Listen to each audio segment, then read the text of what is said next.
Et pouf. Du coup, on va faire des widgets et ça va être cool. Je vais préparer ça en 3 normalement vidéos parce que c'est un sujet assez vaste, hein, c'est un peu un paradigme différent, donc c'est des différentes manières de concevoir en quelque sorte des features hein, quand il est question du UI. Donc je préfère scinder ça en 3 vidéos et d'aller progressivement vers ce qui est spécifique à un projet. Du coup la première vidéo c'est plutôt sur tout ce qui est vraiment les widgets de manière basique, une deuxième vidéo sur une utilisation plus avancée, de comment faire de l'interface, des interactions interface à jeu, et la troisième ce sera un cas concret de comment setuper un menu complet, un écran de sélection de personnages et tout ça. Donc on va commencer tout de suite. Donc le but c'est à la fin de la vidéo d'arriver à avoir juste un setup simple mais complet d'une interface avec quelques petits éléments différents, voir un petit peu des subtilités de ce qu'est un widget, mais de manière assez surfacique. Donc ça va surtout être qu'est-ce qu'un widget, comment on les manipule, qu'est-ce qu'on fait dedans, etc., etc. Donc ce qu'il faudrait faire, donc là j'ai juste une scène vierge, et le but ça va être juste d'afficher un menu. Donc qu'est-ce qu'on fait déjà quand on appuie sur play? On se dit ok, ben, il va me falloir un menu, mais pas que, peut-être que je vais devoir figer aussi l'interaction, parce que là par défaut, ben, ma souris elle est en train de bouger la caméra, et j'ai pas envie que ce soit le cas, j'ai peut-être envie de donner l'autorité du joueur uniquement à l'interface. Donc déjà un petit listing comme ça dans sa tête pour voir un petit peu vers où on va. Et donc il y a pas mal de manières de rajouter une interface, mais la manière la plus clean que je vous conseille de faire, c'est de passer par la classe de HUD. Donc pour faire ça, pour commencer, la classe de HUD, c'est quoi? Vous savez qu'il y a différentes classes dans Unreal qui permettent de gérer à chaque fois des trucs très précis.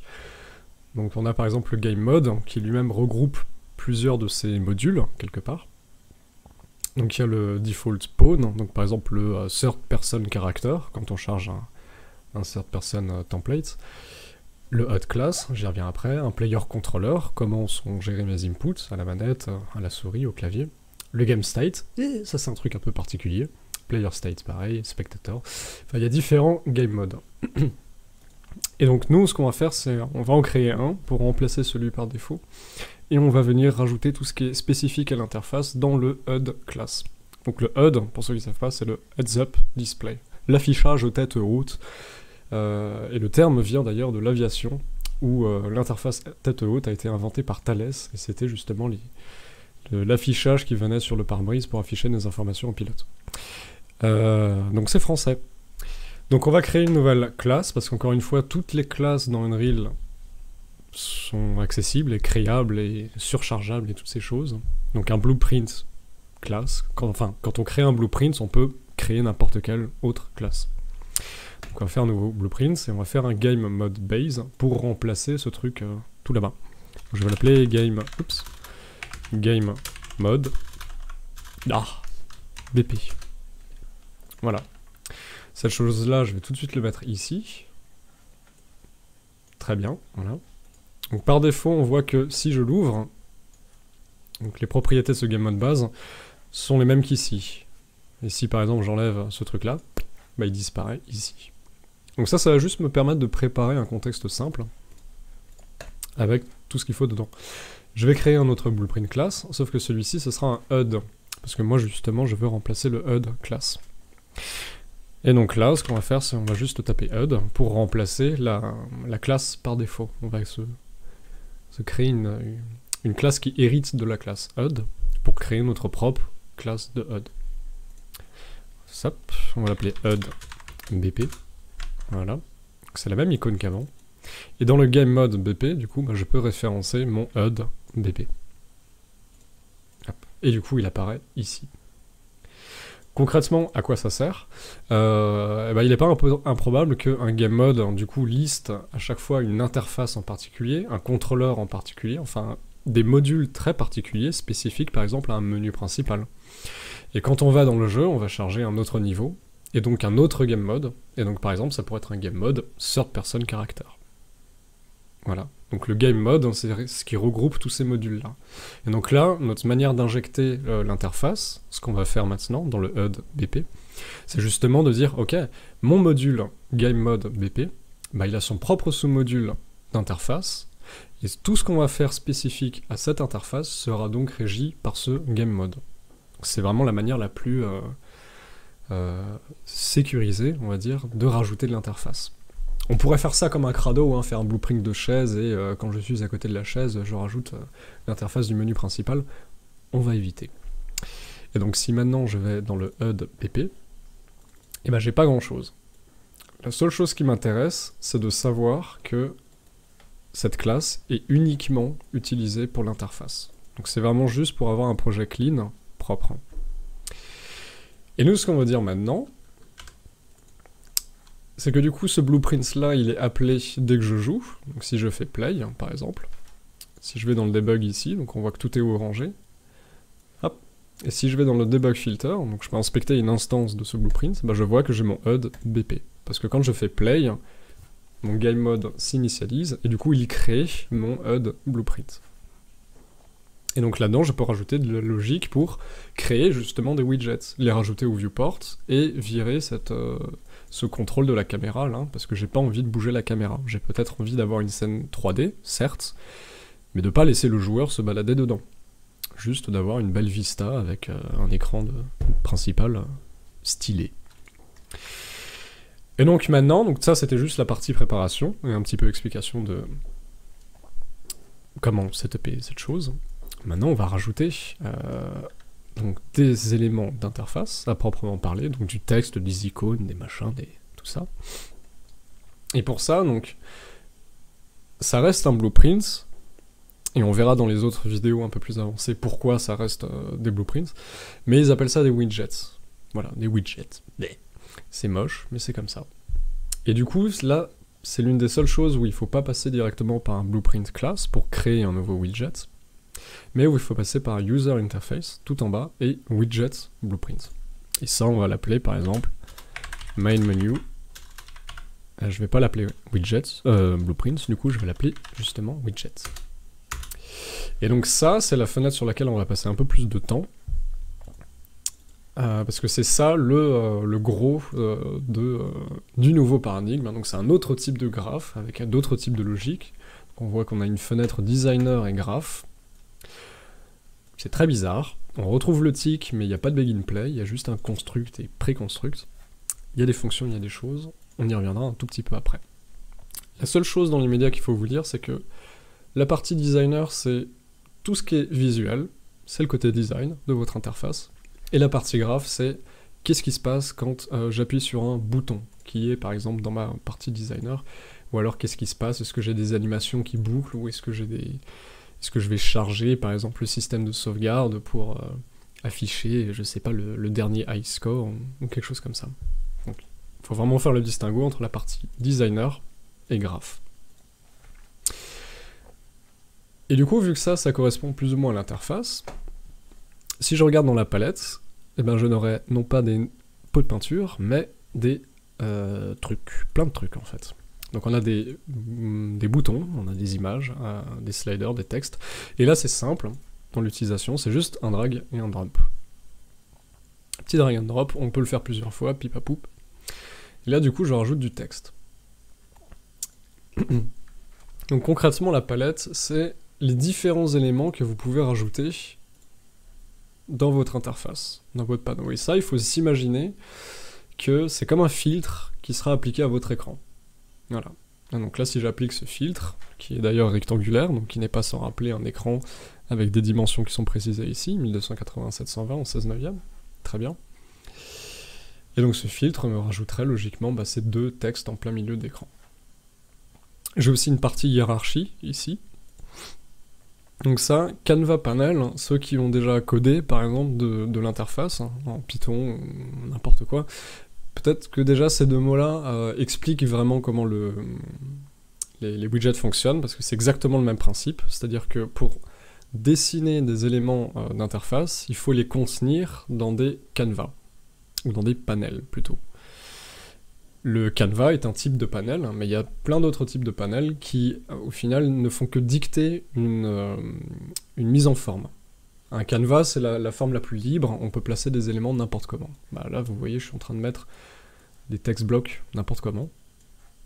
Mais je pourrais, par exemple, utiliser un vertical box, qui est un autre type de panel, mais qui, lui, est contraint en vertical. Du coup, techniquement, lui, il ne possède rien, enfin il ne contient rien par défaut, c'est un container.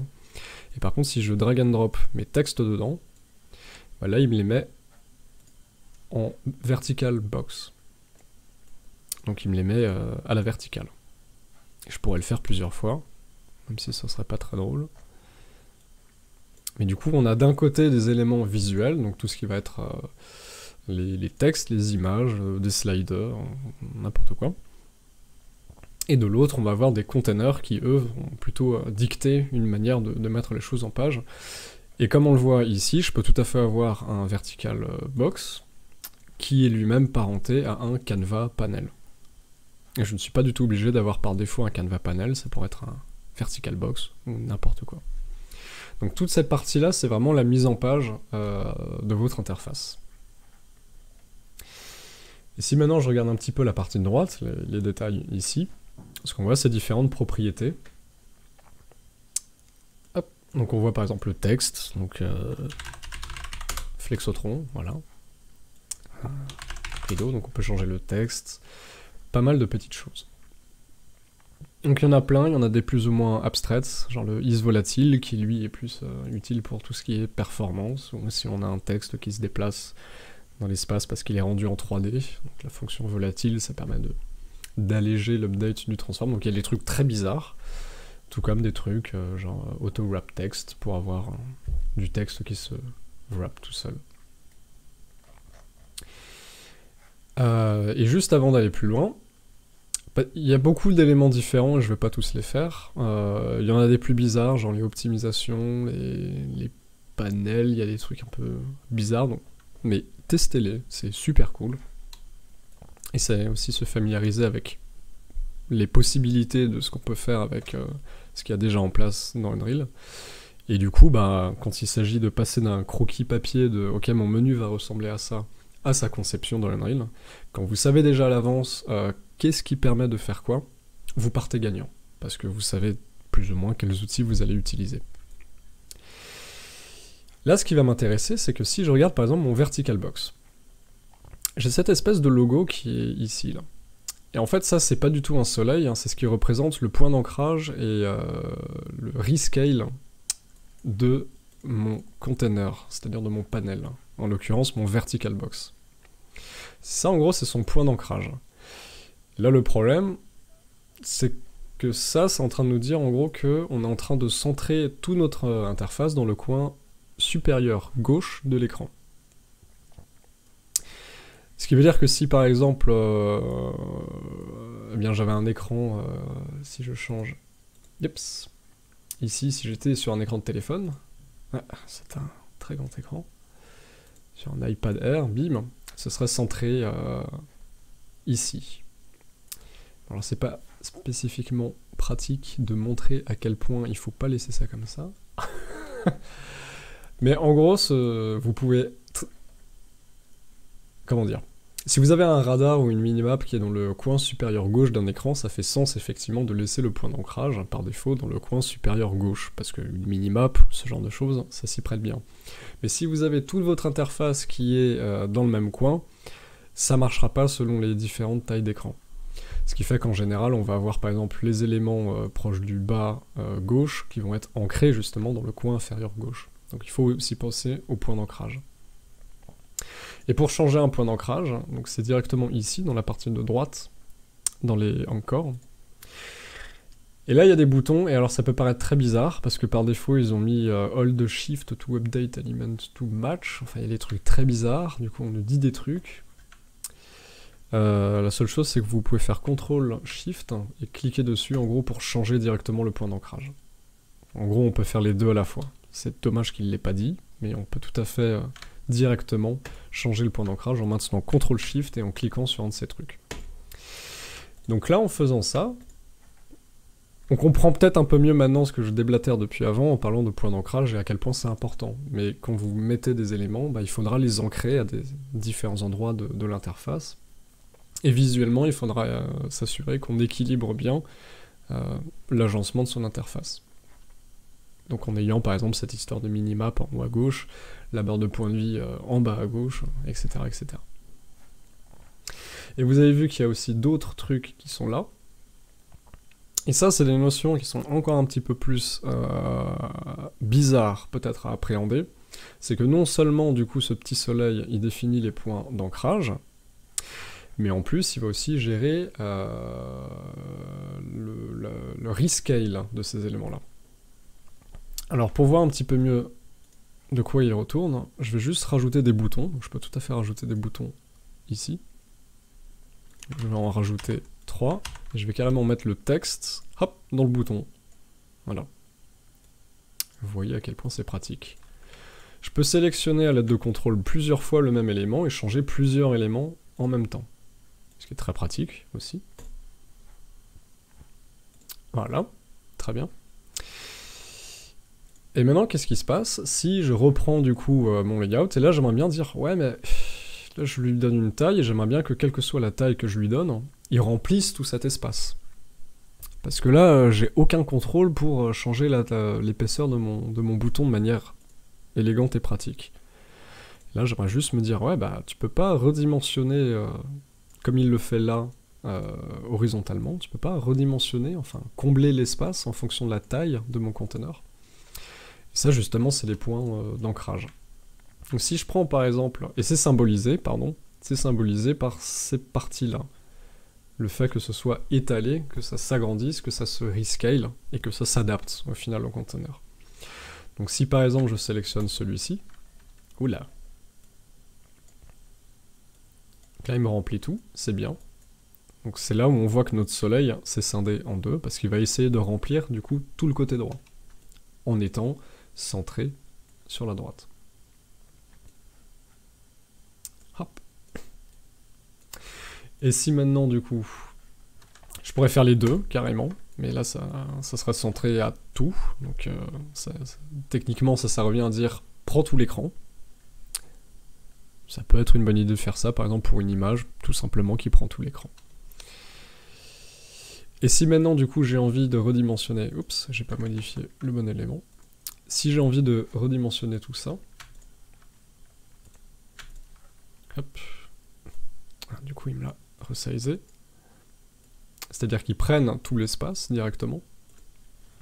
Si je regarde dans mon bouton, je vois qu'ici j'ai dans la partie slot des options. Il y a auto, fil, et je retrouve des espèces de barres ici. Et donc, si maintenant ici je mets fil, par exemple, bah, on voit qu'il a rempli toute la place. Genre comme si, quand on lui dit, bah vas-y, remplis l'espace, bah il file l'espace, bah il remplit tout l'espace. Ce qui se passe, c'est que du coup, bah maintenant je peux resizer tout, et effectivement, bah maintenant il y a tout mon vertical box qui est rempli par mes boutons.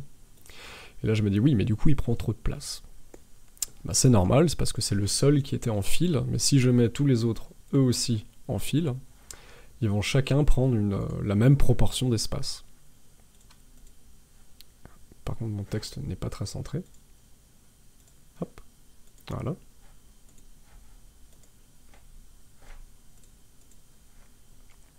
Pouf.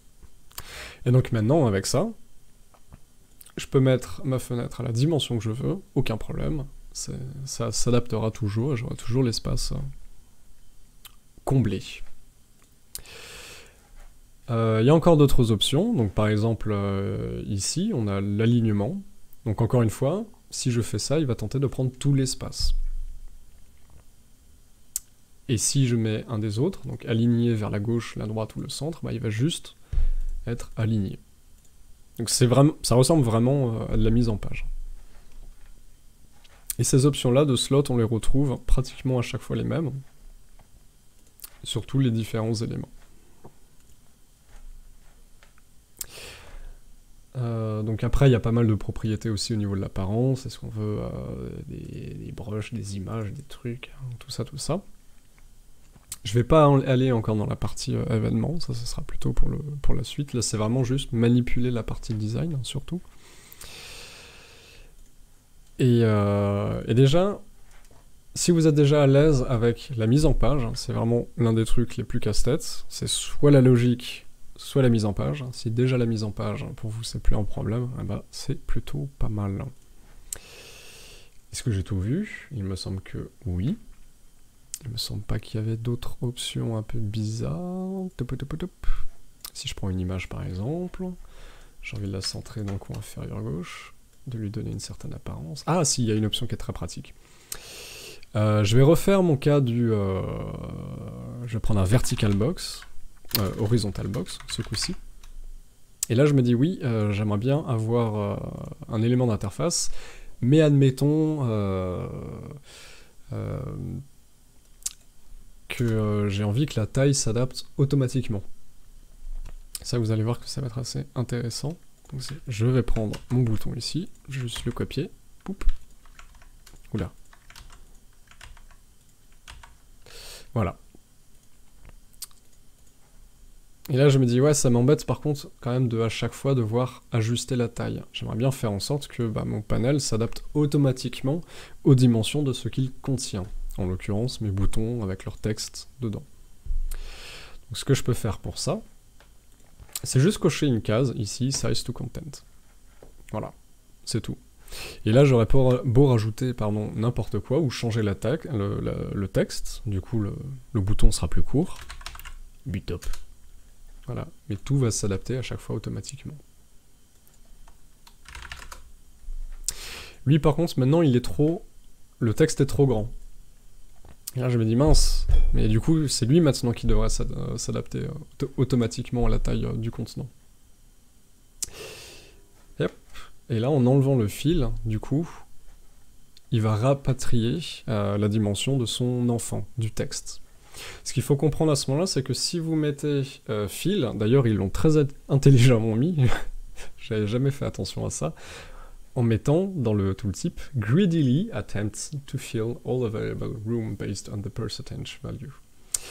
Donc il tente de manière très cupide, visiblement, de remplir tout l'espace. Mais du coup, ce que ça nous dit, c'est que si je mets en fil, il va pas du tout prendre en compte l'état de son enfant, donc la taille du texte, pour tenter de remplir l'espace. Il va juste le faire par rapport aux autres cellules.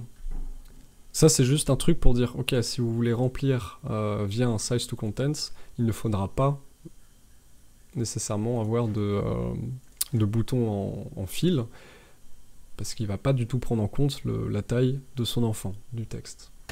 Ça c'est juste un truc, il faut faire un petit peu attention. Et du coup forcément il faut que je le fasse avec l'autre, parce que lui aussi il était en fil. Voilà. Et avec ça du coup je peux déplacer mon interface comme je veux. Alors je ne peux plus la resizer, par contre, c'est tout à fait normal, c'est parce qu'on l'a mis en size to content. Du coup la size elle est définie par ce qu'il contient. Donc je ne peux plus moi la changer. Et si je la change, ça va me donner ça. Ce que je peux toujours changer, en allant directement dans les boutons, et en ajustant du coup les paramètres du layout.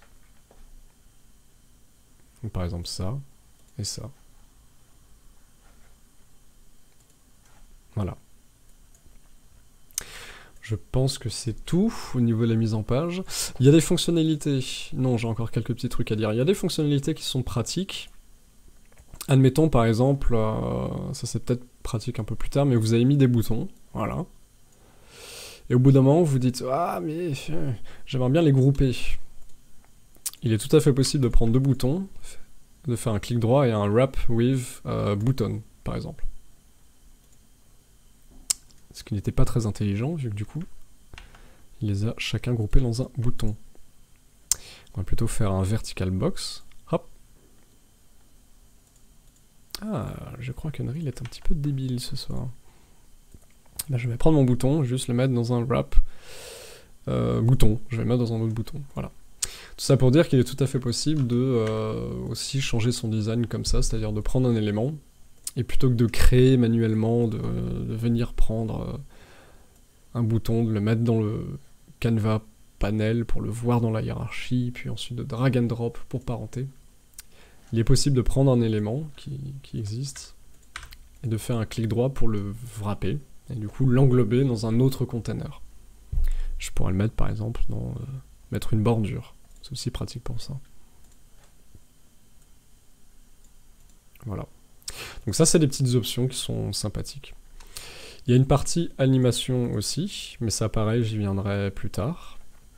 Mais on verra qu'on peut aussi créer des animations et les déclencher, les animer, tout ça tout ça. Ok, donc pour le moment, ce qu'on veut faire, c'est rajouter du coup cette interface dans le jeu. Donc pour le moment, je vais laisser ça tel quel, avec le fill screen, le iPad R2 et tout ça. Et ce qu'on va faire, c'est revenir du coup dans le HUD BP. Open Blueprints, voilà. Et ce qu'on va faire, c'est au begin play, du coup quand le jeu commence, quand le HUD est créé, eh bien, rajouter un widget. Donc ce qu'on va faire pour ça, c'est utiliser le node create widget. Pip. Dans la classe, qu'est-ce que ça va être? Bah, ça va être notre main menu widget. Alors cette icône bizarre ici, le petit écran avec un éclair à côté, ça signifie que cette action s'exécute côté client. Elle n'existe pas côté serveur. Et ça c'est très intéressant aussi, parce que l'interface est toujours côté client, dans tous les cas. C'est aussi pour cette raison que je vous fais faire quelque part la mise en place de l'interface dans un HUD, c'est que cette classe de HUD, elle n'existe que côté client. Là où c'est relevant. Voilà. Mais une fois qu'un widget est créé, bah, il faut le rajouter à l'écran. Donc on va faire un add to viewport. Donc pareil, ça c'est une action qui est client uniquement. The order, pas le jeu, mais l'ordre en Z, donc en depth. Donc vous avez une notion de depth aussi en interface, et c'est comme des layers dans Photoshop, vous déterminez juste l'ordre d'importance. Donc qu'est-ce qui est en dessous, qu'est-ce qui est au-dessus. 0 c'est le plus important, et ensuite... oui, moins 1, moins 2, moins 3, moins 4, etc., etc. Ça peut être pratique si jamais, je sais pas, pour X ou Y raison. Si vous avez des éléments de votre interface qui sont transparents, que vous avez une autre interface derrière pour, je sais pas, faire du background, parce que vous avez des animations, des dragons qui volent et tout ça, etc., etc. Si maintenant je fais ça, je fais play, j'ai effectivement ma superbe interface qui est là. Bon alors, ce qui m'embête, moi, c'est que je ne peux pas cliquer sur les boutons, parce que ma souris, elle est mangée par la caméra. Et là, la dernière chose qui va nous manquer, du coup, c'est comment c'était cette sélection de l'interface et non du jeu. Alors, il y a un autre très bizarre qui s'appelle Game Focus. Non, Set Focus, pardon. Ah, je ne suis pas persuadé. Non. Mode 7. Ouais, voilà. Set Input Mode. Vous avez vu à quel point j'ai galéré pour le trouver. Je vous suggère de faire un screenshot de ce node ou je ne sais quoi. Parce que c'est... Le nom est pas du tout intuitif. Ça, en gros, justement, vous permet de bloquer les interactions sur l'interface, sur le jeu, sur les deux. Vous avez vu que là, on va utiliser le Set Input Mode UI Only, mais il est tout à fait possible d'utiliser le Game End UI, et bien sûr d'utiliser le Set Input Mode Game Only une fois que votre menu principal est terminé, que la partie a commencé, et que là vous redonnez le contrôle au joueur. Vous lui refilez la manette. Mais... Donc là on va utiliser le Set Input Mode UI Only. Player Controller. Donc le Player Controller, c'est le contrôleur du joueur. Alors ça peut paraître assez abstrait. Est-ce que j'en avais déjà parlé dans un autre tuto? Je ne crois pas. Mais en gros, c'est l'entité côté client qui s'occupe de gérer ce que fait le joueur, d'un point de vue contrôleur. Alors pas d'un point de vue contrôleur, tout ce qui est gamepad, clavier, tout ça, mais plus d'un point de vue sa présence dans le jeu. C'est un truc un peu abstrait, que vous retrouvez d'ailleurs dans le game mode, le player controller class. Mais là, ce qui va nous intéresser, du coup, bah, c'est le player controller actuel. Donc le moyen le plus simple de l'afficher, c'est si vous allez dans la partie My Blueprints, si vous cliquez sur l'œil et que vous faites un Show Inherited Variables, si vous allez dans HUD, vous avez le Player Owner. Et ça, c'est le Player Controller Object Reference. C'est votre Player Controller. C'est aussi pour ça que je mets l'interface dans cette classe.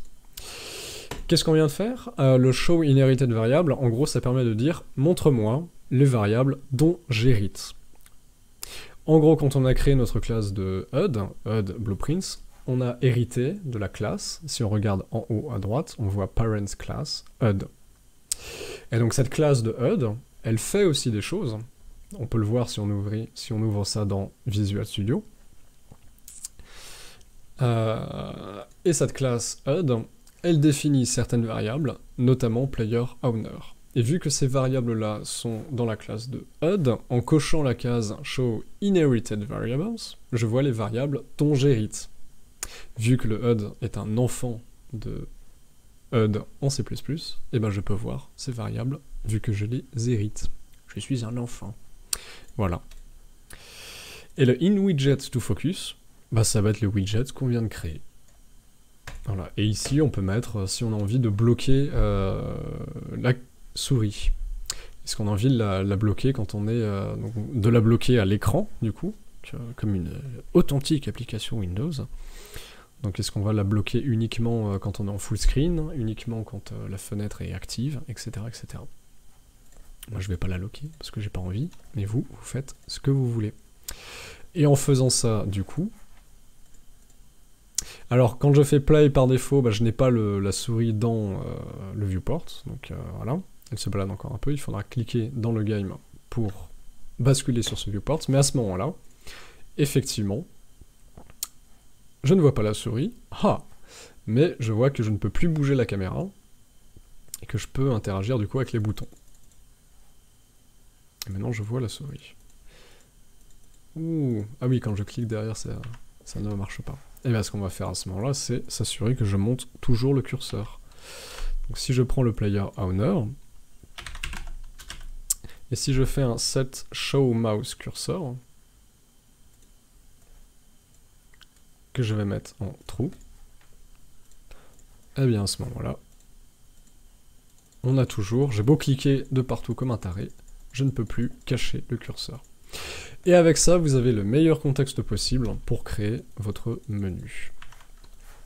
Donc dans cette vidéo, on a juste vu comment créer proprement le contexte pour l'interface, comment voir un petit peu les différentes options qu'on a dans les widgets, donc dans la classe Main Menu Widgets. Et du coup, dans la deuxième vidéo, on verra un peu plus en détail comment gagner en contrôle sur les mises en page, et du coup, comment surtout faire du blueprint, du coup, comment commencer à faire ouvrir un niveau, par exemple, en appuyant sur un bouton, ou avoir des animations, mais aussi créer des blueprints, des widgets, dans des widgets, créer des menus procéduraux, ce genre de choses. Et je vous dis bonne soirée, travaillez bien.